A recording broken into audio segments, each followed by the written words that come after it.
I'm Rob Scopel, Cub Master of Pack 263 in St. Petersburg, Florida, and welcome to another episode of Camp Smarter, Not Harder.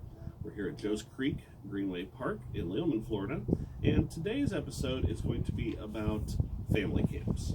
Some do's and don'ts about Cub Scout family camps. Cub Scout family camps, in case you don't know, are camps that are sponsored by either the council or the district and held at council-owned or administered parks and reservations.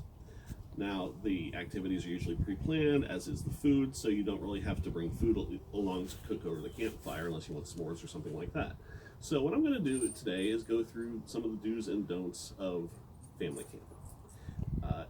If you like the video, please like and subscribe and hit the bell for the post notifications.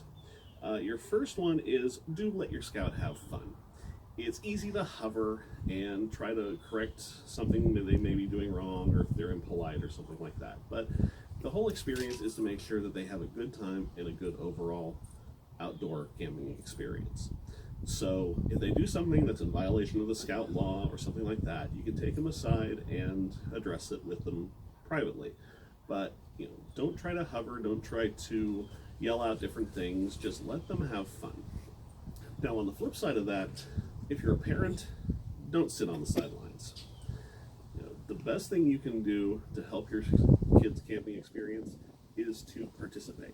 Whether it's helping out with the games, actually participating in the games, we've done that before, or you can go ahead and do food service. Nothing lights up a child's face like seeing their parents getting involved. Do bring healthy snacks. Try to avoid the junk food. You know your kid well enough to be able to gauge when they're going to need that little extra pick-me-up.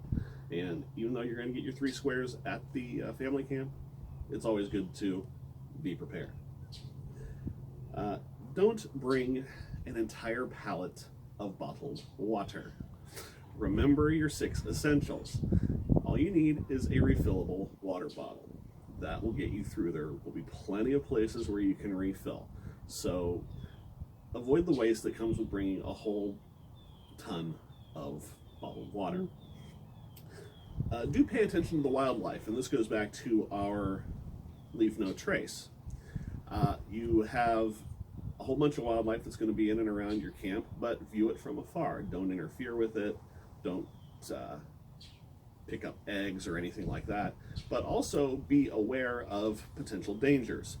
I was at a camp one time where I was waiting to go into the bathhouse at night before we all went to bed, and one of my cubs came up to me and he said, "Mr. Rob, is that a scorpion?" Now, I was standing against the wall. He was looking above me. So, instead of running away and screaming, which would have been a bad example, I pulled myself together, took a good step away, turned around and said, "Why, yes, that is a scorpion." And I stayed well away from the scorpion while he was trying to get his evening meal. So be aware of the wildlife, not only to minimize your impact on it, but to avert potential catastrophe. Don't be standoffish. I mean, if you don't know anybody, it's easy to get into that mode of, well, I don't really want to talk to anybody. But if you talk to other leaders or other scout parents, you can make contacts and you can enhance your overall experience as well, making new friends. Now, when the activities are going on, you do want to cheer for kids other than your own.